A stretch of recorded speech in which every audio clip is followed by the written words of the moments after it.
Haleluya. Suara saya bagaimana? Apakah jelas? Jelas, Bapak. Haleluya. Baik, puji Tuhan ya. Kembali kita bisa bertemu di hari yang kita rindukan bersama ya. Berapa minggu kita tidak bertemu kan? Tentunya semua eh, kalau tidak ibadah pasti mengalami kering ya. Saya juga mengalaminya. Demikian juga saya yakin Ibu Desiani ya. Bahkan saking rindunya Ibu Desiani sampai berkata, wah, saya jadi rindu nih kembali ke gereja lama gitu kan. Gitu. Karena saking keringnya saudara ya. Jadi ibarat tanaman itu tidak disiram air kan. Jadi pasti mengalami kerinduan gitu. Jadi itulah pentingnya ibadah hari Minggu gitu ya. Jadi puji Tuhan akhirnya kita kembali bersama ya. Dan kita doakan Ibu Santi bisa segera pulih ya. Dan bisa kembali terjun dalam pelayanan ya. Amin, Dan Bapak. sementara ini biarlah saya dan Ibu Desyani ya eh, Siap. ambil pelayanan. Nanti kalau Nakdo sudah pulih dan merasa mampu, langsung beritahu aja ya. Saya sudah siap untuk Siap, Bapak. melayani kembali gitu. Jadi kita Amin. biar nggak perlu menunggu gitu. Baik, puji Tuhan. Kali ini saya mengajak kita membaca firman Tuhan dari Yakobus 1 ayat 2. Yakobus 1 ayat 2.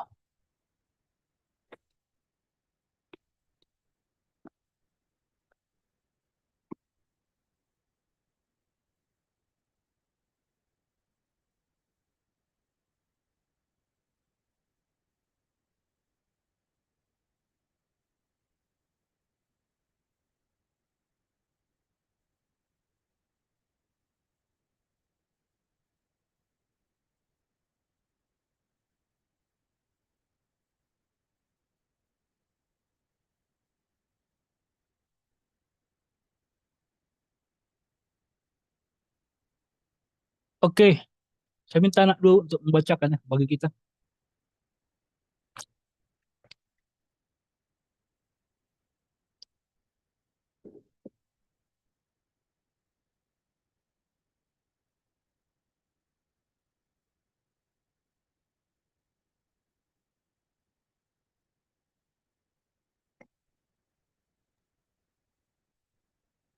Firman Tuhan untuk kita di hari ini, Yakobus 1, ayatnya yang kedua, dengan perikop iman dan hikmat. Saudara-saudaraku, anggaplah sebagai suatu kebahagiaan apabila kamu jatuh ke dalam berbagai-bagai pencobaan. Amin. Haleluya. Ya, haleluya. Jadi judul firman Tuhan bagi kita hari ini bertema penderitaan adalah mahkota. Ya. Penderitaan adalah mahkota. Nah, saudara, Tuhan Yesus memang mengajarkan kepada kita di dalam doa Bapa kami, ya, tetapi lepaskanlah kami daripada yang jahat dan janganlah membawa kami ke dalam pencobaan. Oke, itu jelas ya. Artinya apa? Tidak ada seorang pun di antara kita yang menginginkan penderitaan atau pencobaan. Makanya kita mendoakan itu. Lepaskanlah kami daripada yang jahat dan janganlah membawa kami ke dalam pencobaan. Tetapi pertanyaannya, jikalau kita jatuh atau sehari-harinya menghadapi penderitaan, mengalami penderitaan, atau jatuh ke dalam pencobaan, bahkan seperti kata Mazmur Daud, setiap hari bangun tidur sampai malamnya, aku seperti terkena tulah gitu. Seperti terkena tulah artinya dia seperti kena hukuman dari Tuhan setiap hari gitu. Padahal dia adalah seorang yang sangat dekat dengan Tuhan gitu. Artinya apa? Dia mengalami penderitaan walaupun dia dalam sebuah kerajaan gitu. Nah, sekarang begitu. Pertanyaannya, jikalau mereka mengalami penderitaan, apakah berarti mereka telah berdosa? Kan begitu. Jadi orang-orang terlalu mudah sekali menuduh bahwa kita telah jatuh ke dalam dosa atau melakukan sebuah kesalahan yang sangat fatal sehingga kita mengalami pencobaan, sehingga kita mengalami penderitaan. Ya, mereka tidak sadar bahwa para hamba-hamba Tuhan di Alkitab, orang-orang benar, mereka semua mengalami penderitaan. Mereka semua mengalami pencobaan. Bukan karena mereka berdosa, tetapi justru karena mereka adalah orang-orang spesial bagi Tuhan. Ya, jadi jika lo pertanyaannya, apakah mereka jatuh ke dalam pencobaan atau mengalami penderitaan? Apakah itu karena dosa mereka atau mereka telah melakukan sebuah kesalahan yang sangat fatal? Jawabannya tidak, saudara. Ya, tidak. Jadi yang perlu kita ketahui adalah memang kita berhak, ya, memang kita berhak untuk meminta, ya, jauhkanlah daripada kami pencobaan, ya, dan lepaskanlah kami daripada yang jahat. Eh, Jauhkanlah kami daripada yang jahat dan lepaskanlah kami dari pencobaan begitu. Memang kita berhak memintanya. Tetapi semuanya adalah kedaulatan Tuhan. Kalau Tuhan menginginkan kita diuji atau dimurnikan dengan api, itu adalah terserah Tuhan. Ya. Kita berhak meminta memang. Tetapi pemurnian itu adalah kedaulatan Tuhan. Jadi yang perlu kita ketahui adalah pencobaan itu adalah api, ya, adalah api yang memurnikan kerohanian kita, keimanan kita. Itu adalah salib, saudara. Ya. Jadi pencobaan belum tentu karena dosa. Kita mengingat bagaimana Ayub. Ya. Ayub adalah orang yang sangat saleh. Bahkan Tuhan membanggakan Ayub di depan para malaikat-malaikatnya, di depan di depan Lucifer. Dia berkata, pernahkah kamu melihat ada orang yang lebih saleh daripada hambaku Ayub? Semua mata menuju kepada Ayub. Ya, semua mata di sorga memandang kepada Ayub. Dialah seorang yang sangat saleh. Artinya apa? Tidak ada satupun orang yang lebih saleh daripada Ayub. Tetapi apa yang terjadi di dalam kehidupan Ayub? Dia mengalami berbagai-bagai pencobaan. Ya. Tiba-tiba datang seorang hambanya melaporkan, oh Tuan, lembu ternak kita habis, dirampok, ya, dicuri, para penjaganya habis dibunuh dengan pedang. Belum selesai dia melapor, datang seorang hamba yang lain. Oh Tuan, ternak ladangmu habis dilalap api. Api turun dari langit.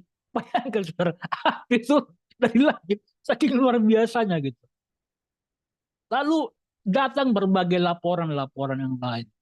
Belum selesai mereka melapor, datanglah seorang lagi yang melapor. Oh Tuan, anak-anakmu ketika mereka berkumpul di rumah, berpesta, tiba-tiba datanglah angin, dari timur, barat, utara, dan selatan menerjang habis rumah itu. Dan mereka semua tertimpa reruntuhan dan mereka semua mati. Gitu.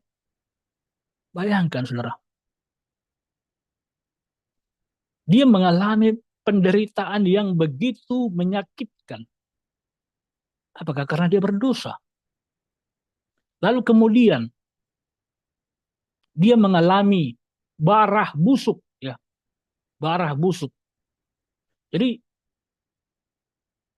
saat ini lagi musim mpox kan, kita lihat mpox begitu mengerikan ya mpox itu sama seperti AIDS ya, AIDS itu di mana darah mereka eh, kotor kan, itu dari darah ya, sehingga mereka mengalami penyakit yang sangat menyakitkan itu gitu. Jadi kira-kira demikianlah ya, eh, Ayub mengalami barah busuk di sekujur tubuhnya, sangat menyakitkan sekali ya. Dan tidak sampai di situ, saudara. Bahkan istrinya yang harusnya menjadi teman sepenanggungan, teman curhatnya dia, yang harusnya menguatkan dia. Istri yang berkata apa? Gimana? Apakah kamu masih mau beribadah kepada Tuhanmu itu? Lihat apa yang terjadi padamu saat ini. Apakah kamu masih mau memuji Tuhan, menyembah Tuhanmu itu? Kutukilah Tuhanmu itu, lalu matilah kau. Kutukilah Tuhanmu itu, lalu matilah. Kata istrinya. Mengerikan sekali, saudara. Dibully, saudara. Dibully sama istrinya. Ya. Tetapi apa, saudara? Ayub adalah seorang yang mempercayai Tuhan. Ya. Dia berkata, aku memang mengalami semua penderitaan ini. Tapi aku percaya bahwa Tuhan itu baik. Begitu, saudara. Dan akhirnya Tuhan memulihkan keadaan Ayub dan memberkati dia 2 kali lipat, saudara. Nah, yang menjadi pokok persoalannya adalah bukan masalah pemulihan, ya. Bukan masalah pemulihan. Karena banyak orang benar, saudara. Banyak orang benar sampai matinya menderita, banyak, saudara. Ayub itu masih syukur dia dikembalikan 2 kali lipat, saudara. Itu hanya sebagai contoh aja ya. Sebagai contoh bahwa artinya penderitaan itu bukan karena dosa ya. Tapi orang saleh pun bisa menderita. Tetapi Alkitab sendiri mengajarkan ya, banyak orang benar sampai matinya menderita, saudara. Banyak, saudara. Ya, banyak gitu. Jadi jangan kita mengatakan, oh, dia menderita sampai mati, berarti itu karena dosa. Kalau itu adalah pencobaan atau ujian dari Tuhan, harusnya dia akan dipulihkan keadaannya, dia akan berbahagia. Belum tentu, saudara. Ya, belum tentu gitu. Karena banyak tokoh Alkitab disebutkan mengalami penderitaan sampai mati, siksaan sampai mati, dan mereka tetap setia, saudara. Banyak ya. Nah, jadi sama seperti saya misalnya. Eh, saya kan merasa dihianati gitu. Dihianati, ditinggalkan, dilupakan begitu. Bayangkan orang-orang yang selama ini saya selamatkan ya dari kebinasaan, maut, api neraka begitu. Sehingga mereka mengenal kebenaran, sedikit pun mereka tidak menghargai gitu, jasa itu. Padahal yang namanya kita manusia sebagai makhluk yang mulia lebih tinggi daripada binatang. Harusnya kita tahu berterima kasih kan begitu. Bahkan ini saudara, ada skor kalau anjing, rusa, banyak sekali saudara. Binatang ya, binatang. Bahkan binatang saudara. Ketika mereka kita tolong saudara, mereka tahu menghargai kita. Ya, mereka mengingat kita. Ada seekor singa ya, seekor singa. Dia sejak kecil dipelihara ya oleh majikannya. Lalu setelah dia besar, kemudian dia dilepas di alam liar, saudara. Nah, suatu kali berpuluh-puluh tahun kemudian, majikannya ini datang ya ke padang liar itu, dan singa ini, saudara, ternyata masih mengingat dia, masih mengingat dia. Singa itu berlari kepada dia dan merangkul dia. Gitu. Artinya apa? Artinya hewan sendiri pun tahu, mengingat, ya, tahu, mengingat dan menghargai pahlawannya, saudara. Nah, orang-orang ini, saudara, menghakimi, oh itu karena kesalahan Pak TS, makanya kita meninggalkan dia. Oh itu karena dosanya terlalu besar. Loh, salah saya apa, saudara? Dosa saya apa gitu? Sehingga saya layak ditinggalkan, sehingga saya layak dilupakan. Apa dosa saya sehingga saya layak ditinggalkan pada mereka gitu? Ya. Jadi bukan karena kesalahan saya, saudara, atau dosa saya sehingga sangat besar sehingga saya layak dilupakan atau ditinggalkan. Bukan karena itu. Ya. Jadi semua tuduhan mereka itu tidak benar ya. Nah, yang perlu kita ketahui adalah seringkali pahlawan yang sejati, pahlawan yang asli itu dilupakan, saudara. Seringkali, saudara. Ya. Mereka pahlawan yang datang generasi kedua, sering sekali itu yang dielu-elukan, yang mendapat panggung. Sementara pelopor, ya pelopor atau pahlawan pertama, seringkali itu dilupakan, saudara. Padahal yang paling berjasa harusnya adalah pahlawan yang pertama, kan begitu. Jadi suatu kali saya melihat sebuah uh, fakta mencengangkan ya, fakta mencengangkan mengenai kehidupan semut. Jadi adalah semut kan bergerombol mereka, lalu mereka hendak menyeberangi sebuah dinding ya. Jadi karena mereka begini dindingnya ada jaraknya, jadi karena mereka nggak sampai ya, sampai mereka datanglah semut yang lebih besar atau semut yang lebih kuat ya. Lalu kemudian semut yang kuat ini menggendong mereka satu persatu, menyeberangkan mereka. Diangkat mereka satu persatu sehingga mereka selamat. Kemudian pergi, lalu dia angkat semut yang lain, selamat, pergi. Dia angkat semut yang lain, selamat, pergi. Begitulah dia melakukan kepada semut itu. Dia tolong, dia angkat, dia selamatkan mereka satu persatu. Sampai tiba pada akhirnya, tinggallah dia sendiri dan tidak ada yang menolongnya. Tiba-tiba dia tersadar bahwa dia tinggal seorang diri dan tidak bisa menyeberangi gitu. Dan semua mereka telah pergi. Dan ketika saya mengetahui bahwa ternyata semut pahlawan tadi sangat bersedih, saudara. Ternyata mereka mereka bisa sedih, saudara. Hewan tadi bisa sedih ternyata, semut tadi. Wow, saya menangis dalam hati. It's me. Itu adalah saya gitu. Setelah mereka, dia mengangkati mereka satu persatu. Langsung dia ditinggalkan, langsung dilupakan. Tidak satu pun mereka yang kembali dan mengingat dia. Itulah yang saya rasakan. Jadi pahlawan yang sesungguhnya sering sekali tidak diingat dan dilupakan. Jadi bukan karena dia berdosa ya, itu yang perlu kita ingat. Dia ditinggalkan, dilupakan, dikucilkan, terhilang bukan karena dia berdosa. Ya. Tapi memang sering sekali pahlawan yang asli itu nggak diingat, saudara. Ya. Bahkan uh, banyak ya pahlawan kemerdekaan itu jangankan diingat, dikenali pun tidak, saudara. Bayangkan, dikenali pun tidak. Tetapi orang-orang yang datang ya, generasi berikutnya Mereka dielu-elukan, dibuat tubuhnya, dibuat patungnya segala macam.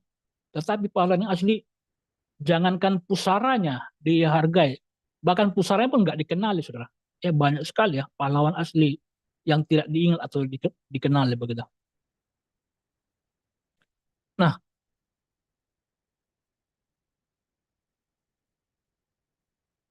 jadi saya teringat firman Tuhan berkata, barang siapa yang ingin menjadi yang terbesar, maka dia haruslah menjadi yang terkecil dari antara semua saudara-saudaranya. Kalau kamu ingin menjadi yang terbesar, maka kamu harus menjadi seorang yang paling dikucilkan dari semua saudara-saudaramu. Jadi saudara, walaupun saat ini saya telah ditinggalkan dan dilupakan, namun saya percaya bahwa mahkota saya telah dicatatkan dan telah menanti saya ya. Gitu. Karena itulah otomatis ya, terotomatis apa yang kita lakukan di dunia itu tercatat otomatis di surga. Apa yang kita rasakan di dunia, penderitaan yang kita alami di dunia itu tercatat otomatis di surga begitu. Jadi walaupun saat ini saya dikucilkan, dilupakan, dianggap tidak ada, ya, saya percaya di surga bahwa mahkota kepahlawanan yang berkilau-kilauan itu telah menanti saya karena semua orang telah di surga telah melihat catatannya, saudara. Nah, jadi kan itulah Rasul Paulus, saudara, berkata, biarlah lewat pelayanan kami, nama Tuhan semakin besar, tetapi kami semakin kecil. Biarlah nama Tuhan semakin dimuliakan, dan kami semakin dihinakan, begitu. Jadi begitu, saudara. Semakin kita terkecil, terkucil, semakin kita menderita, semakin kita terhina, maka semakin besar kita di kerajaan surga. Ya. Jadi, karena itu saudara, mari kita jangan berkecil hati ya, jikalau kita mengalami penderitaan atau pencobaan gitu. Sebab dunia ini memang adalah tempat pencobaan. Dunia ini adalah tempat penderitaan. Ya. Dan kita semua diuji untuk menaikkan standar level kerohanian atau iman kita, saudara. Adalah sebuah hal yang wajar memang jika kita tidak tahan ya dengan penderitaan, dengan pencobaan, dengan ujian ya. Sama seperti saya, saudara. Hari-hari saya, saudara, adalah ujian, saudara. Hari-hari saya adalah ujian. Sering saya di dalam dada itu merasa sakit, merasa kosong, ya, semua lah gitu. Tetapi ya memang begitulah jatah dari orang yang memiliki standar kerohanian ya yang spesial bagi Tuhan. Hidupnya kan dipenuhi dengan penderitaan, saudara. Ya, jadi mengikuti Tuhan itu adalah salib ya. Jadi jangan kita salah ya. Mengikuti Tuhan itu adalah salib gitu. Tetapi Tuhan berkata apa, saudara? Ya, bahkan firman Tuhan mencatatkan, saudara, saking tidak enaknya penderitaan itu, ya, saking tidak enaknya penderitaan itu.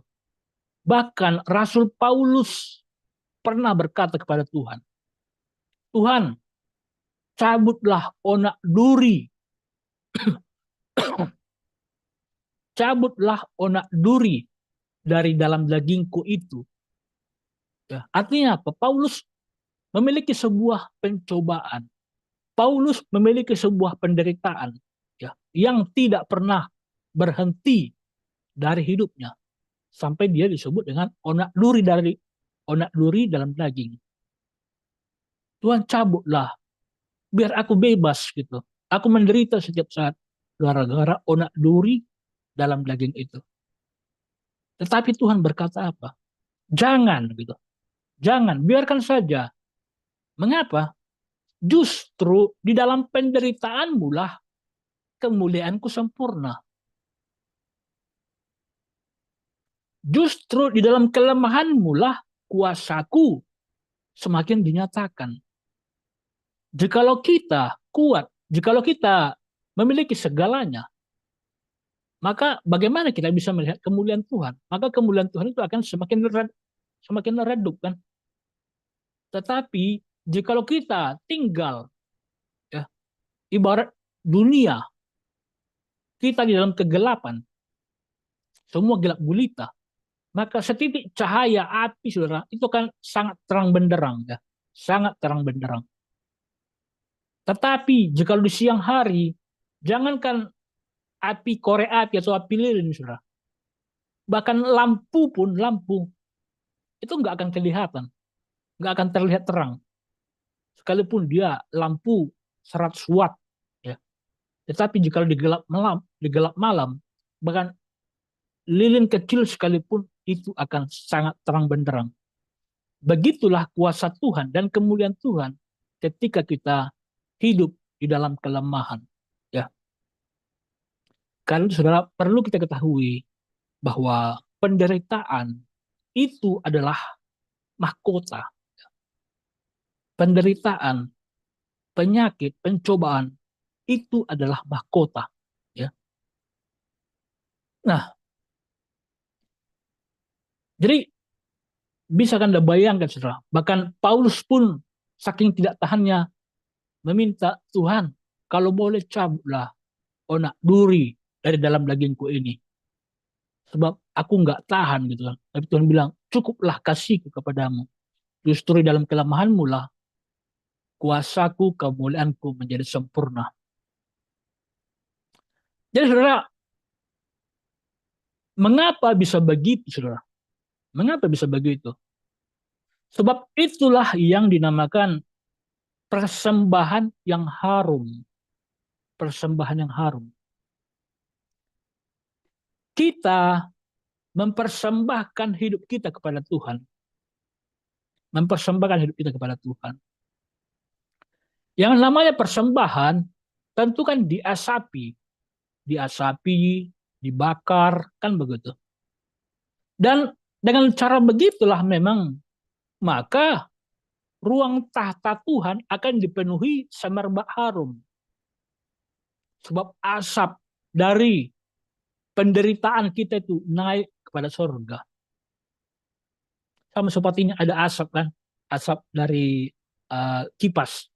Ya, nih, kalau ada asapnya, kabutnya gitu. Ini kalau saya pasang parfum, ini pasti wangi sekali, saudara. Atau mungkin ada, kalau Anda pernah lihat apa? Orang membakar sate, ya. Kalau nggak ada asapnya, saudara, itu nggak datang orang ke sana. Tapi karena ada asapnya, dikipas kan, makin dikipas makin banyak asapnya, begitu. Supaya semua orang mencium, wah wangi sekali ya gitu. Jadi begitulah saudara persembahan. Ya. Hidup kita itu adalah persembahan. Jadi ketika kita mengalami pencobaan, ketika kita mengalami penderitaan, itu sebenarnya adalah kita sedang diasapi, ya, sedang diasapi supaya persembahan kita itu naik, ya, semerbak harum ke ruang tahta Tuhan. Jadi jika Anda menderita, saudara, ketahuilah itu karena Tuhan sangat menyukai Anda. Ya. Memang kehidupan surga, saudara, dengan dunia ini berbanding terbalik, saudara. Ya. Jikalau kita dielu-elukan, diagungkan di dunia ini, maka di akhirat, saudara, kita akan menjadi yang terkecil. Tetapi jikalau di dunia ini kita menderita, terhina, sakit, sepanjang hidupnya mengalami penderitaan, justru di kerajaan surga kita akan memiliki posisi yang sangat dimuliakan, posisi yang sangat spesial, berbanding terbalik, saudara. Memang. Jadi begitu, saudara. Ya. Jadi Sebab dengan kita mengalami penderitaan, itu artinya kita sedang diasapi. Diasapi, di sana ada api kan. Lalu asapnya itu, asap persembahan itu sampai ke ruang tahta Tuhan. Semerbak harum. Ya. Seluruh tahta Tuhan, seluruh surga dipenuhi bau wewangian dari persembahan kita tadi. Yaitu kehidupan kita yang dipenuhi dengan penderitaan tadi, saudara. Jadi perlu kita ketahui ya, Ibu Santi ya saat ini mengalami penderitaan ya yang sangat menyakitkan ya. Mungkin setiap hari dia mengalami kesakitan, bahkan sampai ada bagian kakinya yang diamputasi, tentu itu sangat eh, menyedihkan, sangat sakit sekali ya gitu. Jadi itu ya yang perlu kita ketahui bahwa memang itu terjadi ya, kesakitan itu terjadi justru karena Tuhan sangat menyukai kita gitu. Karena apa? Semakin Tuhan menyukai kita, kita akan semakin dibakar, saudara. Seperti emas, semakin dianggap istimewa, semakin sering dibakar, dimurnikan istilahnya. Tapi dengan api gitu. Begitu. Semakin disukai Tuhan, semakin menderita. Makanya gitu, saudara. Tapi kita menyadari ya bahwa dunia ini hanya sementara ya. Sementara uh, mahkota kehidupan kekal itu telah menanti kita begitu. Jadi walaupun kita menderita, yang perlu kita ketahui adalah Tuhan memberikan kita kekuatan ya untuk mampu melewati itu semua. Nah, kemudian saya ingat kepada ada seorang ya namanya Nick ya, Nick apa ya saya lupa. Dia seorang motivator terkenal di dunia ya. Tapi saudara, dia tidak memiliki tangan. Kedua tangannya nggak ada. Bahkan kakinya nggak ada, saudara. Tangannya nggak ada, kakinya tidak ada. Tetapi dia sangat dekat dengan Tuhan. Gitu. Apakah dia tidak merindukan memiliki kaki, memiliki tangan? Oh, setiap hari dia memimpikan, saudara. Setiap hari dia memimpikan itu, memiliki tangan, memiliki kaki, memiliki kehidupan yang normal. Setiap hari dia memimpikan itu. Tetapi apa? Tuhan berkata, cukuplah kasihku kepadamu. Sebab semakin engkau menderita, justru semakin berlimpah-limpah kasihku kepadamu. Itu saudara. Ya. Jadi saya teringat juga dengan ibu saya ya, mama saya gitu. Mama saya ini saudara adalah seorang yang sangat baik sekali ya. Seperti malaikat saudara. Ya. Cuman sepanjang hidupnya saudara, dia itu mengalami ketidakadilan. Sepanjang hidupnya dia mengalami penderitaan. Ya. Yang saya sesalkan adalah kadang dulu saudara, saya pernah protes kan kepada Tuhan. Tuhan, mengapa engkau menjemput mama saya begitu cepat? Mengapa engkau tidak membiarkan aku sukses dulu? Biar aku bisa menyenangkan hidupnya dulu. Ya, saya rindu saudara membahagiakan ibu saya dengan kesuksesan yang saya miliki. Walaupun memang dulu, walaupun saya miskin, saya bisa mungkin saudara memberikan kepada ibu saya. Beda dengan saudara-saudara saya. Ya, saya itu saudara, walaupun dulu saya nggak seperti sekarang ya. Dulu kalau ada uang saya misalnya 1 juta, itu paling tidak 300.000 saya berikan pada ibu saya gitu. Cuman ibu saya kan tinggal sama saudara saya gitu. Karena nggak mungkin saya menguruskan kehidupan saya saja, udah nggak terurus lagi kan begitu. Jadi saya berikan pada mama saya, dia senang begitu kan. Lalu kemudian uang yang sedikit ini justru disimpan oleh saudara-saudara saya, dipakai untuk mereka gitu. Padahal saya bilang, biarkan aja dia yang megang, biar dia senang begitu kan. Karena firman Tuhan juga berkata, di mana hartamu berada, di situ hatimu berada. Artinya kalau kita berikan uang, walaupun dia nggak bisa pakai kan kemana-mana, karena udah lumpuh kan, dia kan pasti senang gitu. Begitu. Jadi ibaratnya seperti sekarang ya, saya diberikan Tuhan jalan untuk membahagiakan ibu saya, tapi dia sudah tidak ada lagi. Saudara. Ya, saya protes kepada Tuhan. Mengapa kamu tidak membiarkan saya membahagiakannya dulu dengan kesuksesan yang saya miliki gitu. Itulah yang ada di pikiran saya selama ini. Mengapa ibu saya seorang yang sangat baik, seorang yang sangat alim, setiap hari berdoa kepada Tuhan, sangat mengandalkan Tuhan di dalam kehidupannya lebih daripada saya. Saya dulu saudara adalah pendeta, tetapi soal berserah kepada Tuhan, soal beriman kepada Tuhan, saya bukan tidak ada apa-apanya saudara dibandingkan ibu saya gitu. Dia sangat dekat kepada Tuhan. Yang menjadi pertanyaan saya adalah, mengapa Tuhan membiarkan ibu saya setiap hari mengalami ketidakadilan, setiap hari mengalami penderitaan, bahkan sampai matinya, saudara. Mengalami penderitaan, nggak sempat mengalami kebahagiaan atau kenikmatan. Itu yang saya proteskan. Mengapa Tuhan membiarkan orang sebaik itu mengalami penderitaan sampai mati? Itu yang tidak pernah bisa saya tangkap. Karena kalau kita lihat Ayub, ya, seorang yang saleh, di akhir hayat hidupnya dia diberkati 2 kali lipat.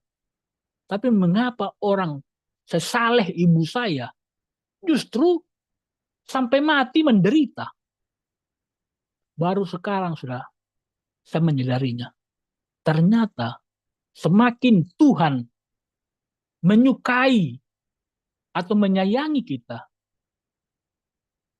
semakin Tuhan menyukai seseorang, maka semakin sering hidupnya dimurnikan dengan api. Sebab dialah bagaikan emas yang murni, yang sangat disukai, setiap hari digosok, setiap hari dibakar. Karena saking Tuhan menyukai dia. Bahkan saking Tuhan menyukai seseorang, bukan saja dia akan mengalami penderitaan, bahkan dia bisa, ini saudara, dia bisa cepat dijemput Tuhan. Bukan saja dia menderita sampai mati, tapi bisa umurnya sangat pendek, gak lama dia hidup. Jadi memang sebagai manusia kita, wah ini gimana sih Tuhan ini? Gak adil begitu. Orang baik menderita, orang baik cepat mati. Tetapi saudara, bagi Tuhan, jika seandainya Anda Tuhan, saudara, seandainya Anda Tuhan, baru Anda akan mengerti, baru Anda akan mengerti mengapa bisa begitu jikalau Anda Tuhan. Masalahnya kita bukan Tuhan, masalahnya kita manusia, makanya kita nggak mengerti. Tapi jika Anda Tuhan, saudara, baru Anda akan mengerti. Oh, ternyata semakin kita menyukainya, semakin cepat kita ingin memilikinya. Kan begitu. Semakin kita menyenanginya, maka semakin sering kita akan membersihkannya. Maka akan semakin sering kita menggosoknya. Jadi saudara, yang perlu kita ketahui adalah penderitaan atau pencobaan tidaklah selalu berarti kita telah melakukan dosa. Tidaklah berarti selalu orang itu telah melakukan dosa yang sangat serius. Tidak, saudara. Sebab pada kenyataannya justru orang-orang benar, orang-orang yang disukai oleh Tuhan, mereka akan mengalami salib, saudara, sepanjang hidupnya. Jadi karena itu, mari saudara, relakanlah dirimu untuk selalu dimurnikan dan dibersihkan, digosok oleh Tuhan, sebab kita adalah persembahan yang berbau harum bagi Tuhan. Amin. Tuhan Yesus memberkati kita semua. Mari kita berdoa. Bapa dalam surga, terima kasih Tuhan Yesus, kami telah selesai Tuhan mendengarkan kebenaran firman-Mu Tuhan Yesus, sebuah kebenaran Tuhan Yesus yang telah membalikkan Tuhan Yesus logika kami selama ini, paradigma kami selama ini Tuhan Yesus, bahwa ternyata Tuhan penderitaan atau pencobaan itu Tuhan Yesus justru adalah sesuatu yang bisa memurnikan Tuhan Yesus kehidupan dan kerohanian kami. Karena itu Tuhan Yesus, berkatilah kami selalu Tuhan Yesus, pimpinlah kami Tuhan Yesus, dan kami serahkan tubuh, jiwa, dan roh kami kepada Tuhan. Biarlah Tuhan, Engkau yang berdaulat atas kehidupan kami senantiasa. Dan Tuhan, berikanlah kami kekuatan Tuhan Yesus, agar kami bisa mampu melewati semua ujian, semua penderitaan itu Tuhan Yesus. Agar Tuhan kami tidak berpaling daripada-Mu. Karena itu, sertailah kami Tuhan Yesus. Terima kasih Bapa, terpujilah ke Tuhan. Dalam nama Yesus kami berdoa dan mengucap syukur. Haleluya. Salam-salam kita ucapkan. Amin. Amin. Selanjutnya saya serahkan kepada anak dua. Haleluya. Haleluya, puji Tuhan. Eh, saya sendiri secara pribadi yang ibaratnya tadi seperti bunga yang hampir saja layu karena eh, di minggu-minggu kemarin saya telah mendapat surat rujukan kembali dari dokter bedah yang kemarin membedah saya untuk harus kembali di hari Selasa untuk kembali opname dan akan dilakukan pembedahan kaki jari tengah saya ini yang kemarin belum sempat dokter bedah karena dokter merasa kasihan Ibu Santi kalau dokter angkat 3 jarinya, biar dokter biarkan saja dulu jari tengahnya, biar dokter lihat kondisinya. Dan ternyata pada saat ini dia menghitam jari tengah saya dan saya sudah disarankan oleh dokter untuk akan kembali opname di hari Selasa besok. Tetapi hati saya sebagai manusia kedagingan sangat merasa kecewa, sedih, dan marah. Tetapi saya kembali disegarkan oleh firman Tuhan yang disampaikan oleh Bapak Gembala di hari ini. eh, untuk tidak berkecil hati, tetap bersuka cita dalam setiap penderitaan apapun yang dialami, tetap berserah diri kepada Tuhan. Eh, Puji Tuhan untuk renungan di hari ini, kiranya kita semua terus dikuatkan dalam setiap ujian ataupun persoalan apapun yang kita hadapi, baik sakit penyakit, persoalan ekonomi, dan berbagai-bagai persoalan di dalam kehidupan kita. Pasti Tuhan mampukan kita terus berlayar hingga kita mencapai mahkota kemenangan itu pada sewaktunya Tuhan. Haleluya Bapakku, Tuhan Yesus memberkati lewat renungan di hari ini. Baik, kita akan masuk saja di dalam doa-doa syafaat kita. Lalu nanti kemudian Nakdu akan meminta kesediaan Bapakku untuk memimpin kita dalam doa berkat. Baik, mari kita tundukkan hati kita menghadap hadirat Tuhan. Terima kasih Tuhan Yesus yang baik. Di hari ini ya Tuhan, kami sekalian sudah disegarkan kembali oleh renungan firman Tuhan yang kembali menguatkan iman dan percaya kami Tuhan. Di tengah-tengah kehidupan, di tengah dunia ini, kami pribadi lepas pribadi Tuhan, selalu saja mengalami persoalan-persoalan, pergumulan-pergumulan hidup yang kadang kami sebagai manusia biasa Tuhan. Kami tidak kuat, kami tidak mampu, kami tidak sanggup ya Tuhan menghadapi semuanya ini. Terkadang hamba secara pribadi bertanya Tuhan, di manakah kasih-Mu kepada hamba secara pribadi? Bertubi-tubi persoalan sakit penyakit yang hamba hadapi Tuhan. Mulai dari awal Februari hingga bulan Agustus di tahun 2024 ini Tuhan. Tetapi Tuhan, Engkau tidak pernah meninggalkan hamba-Mu. Engkau senantiasa beri kekuatan iman Tuhan. Secara khusus di hari ini lewat renungan firman-Mu dalam kitab Yakobus 1 Tuhan telah menguatkan hamba secara pribadi. Yang tadinya Tuhan hamba merasa Tuhan Engkau kenapa pergi meninggalkan hamba. Tetapi firman-Mu kembali menguatkan hamba di saat ini Tuhan. Biarlah lewat penderitaan yang hamba hadapi, hamba jalani dengan sukacita. Karena di dalamnya ada ujian, ada kekuatan secara ekstra. Karena hamba yakin dan percaya juga Tuhan. tangan Tuhan tidak pernah kurang panjang untuk menolong dan senantiasa mendekap hamba di dalam setiap hal apapun yang hamba jalani Tuhan. Hamba terus berserah diri kepadamu Tuhan, biarlah kekuatan ekstra daripadamu senantiasa akan menemani hamba di minggu-minggu ke depan Tuhan. Hingga semuanya boleh dapat berakhir dan hamba boleh kembali dapat beristirahat dengan baik Tuhan. Untuk pemulihan kesehatan hamba ke depannya. Terpuji namamu Tuhan kami Yesus Kristus. Hamba berdoa menyerahkan hamba Tuhan kami di saat siang hari ini Tuhan. Dalam setiap doa dan pergumulan hambamu. Engkau Tuhan Yesus, Engkau maha mengetahui Tuhan. Biarlah Engkau menjawab setiap doa-doa hambamu. Seturut dengan kehendak-Mu ya Tuhan. Tempat yang mau berada dalam tangan-Mu Tuhan. Tuhan Yesus senantiasa membentengi dengan kuasa malaikat-Mu di surga Tuhan. Sehingga Engkau senantiasa menjaga, Engkau mengawali hamba-Mu. Di mana tempat tinggal hamba-Mu berada di saat ini ya Tuhan. Terima kasih Bapa di surga, terima kasih Tuhan Yesus. Juga hamba berdoa Tuhan beri kesehatan senantiasa kepada hamba-Mu. Di dalam hari-hari kehidupan hamba-Mu.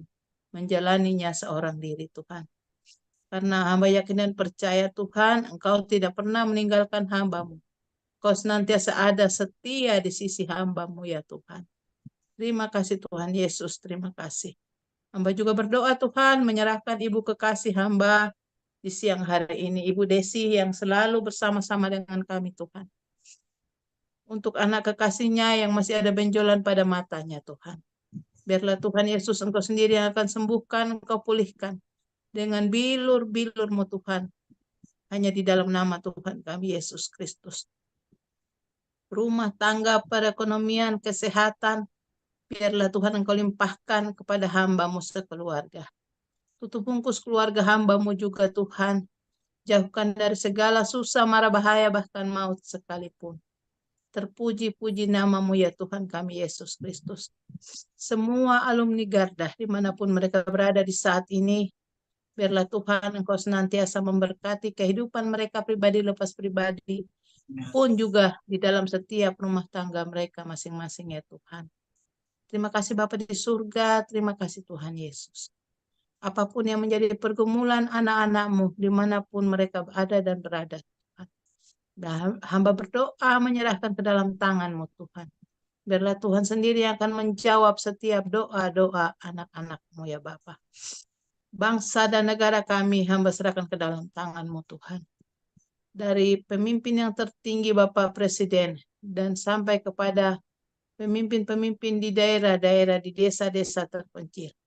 Biarlah Tuhan senantiasa memberkati setiap pemimpin-pemimpin bangsa dan negara kami ya Tuhan. Untuk setiap hamba-hamba Tuhan yang sementara menyampaikan suara kebenaran firman Tuhan. Di mana-manapun mereka berada Tuhan. Di lereng-lereng bukit, di desa-desa terpencil, di hutan belantara Tuhan. Dimanapun mereka menaburkan suara kebenaran firman Tuhan. Biarlah Tuhan Engkau senantiasa tutup bungkus dengan kuasa-Mu. Engkau senantiasa memberkati setiap hamba-hamba-Mu Tuhan. Dimanapun mereka sementara menyuarakan suara kebenaran firman-Mu. Terima kasih Bapa di surga, terima kasih Tuhan Yesus. Agenda-agenda jus Tuhan ke depannya. Kami serahkan ke dalam tangan-Mu Tuhan, sehingga tidak ada lagi agenda-agenda itu. Biarlah semuanya dihancurkan hanya di dalam nama Tuhan kami Yesus Kristus. Racun chemtrail juga Tuhan yang mereka masih sebarkan di udara. Yang banyak membuat orang sakit pada saat ini, batuk dan flu Tuhan. Biarlah dihancurkan di dalam nama Tuhan kami Yesus Kristus. Terima kasih ya Bapa di surga. Ada begitu banyak pergumulan yang hendak kami sampaikan ke hadirat-Mu Tuhan. Namun sebelum itu keluar dari mulut bibir hamba-Mu. Hamba yakin dan percaya Tuhan Yesus sedia mengetahuinya ya Tuhan. Akhirnya penguasa-penguasa di udara, roh-roh jahat, roh setan, roh iblis, hanya diikat, dipatahkan, dihancurkan. Di dalam nama Tuhan kami Yesus Kristus. Tiba saatnya ya Tuhan kami hendak menerima doa berkat. Kepada hambanya Bapak Pendeta, hamba mempersilakan. Haleluya, kita akan menerima berkat daripada Tuhan. Mari kita siapkan hati dan jiwa kita. Turunlah berkat Tuhan atas kita. Diberkatilah kita atas setiap langkah dalam kehidupan kita. Diberkati kita di kota, diberkati kita di desa, diberkati kita di gunung, diberkati kita di laut, diberkati ladangmu, diberkati jalamu, diberkati adonanmu, diberkati bisnismu, dibuatnya berhasil segala rancangan dan pekerjaan tanganmu. Dijauhkannya kita dari yang jahat dan diluputkannya kita dari segala mara bahaya. Dengan tangan kanannya dikenyangkannya kita dengan panjang umur dan kesehatan. Dengan tangan kirinya dipuaskannya kita dengan kehormatan dan kekayaan. Kasih penyertaan Allah Bapa dan dengan anaknya Tuhan Yesus Kristus, serta persekutuan yang manis dengan Roh Kudus, menyertai kita sejak hari ini, hingga Tuhan Yesus datang kedua kali menjemput kita, Maranatha. Haleluya. Bersama-sama kita ucapkan, amin. Amin. Amin. God bless ya. Selamat hari Minggu. Selamat hari Minggu.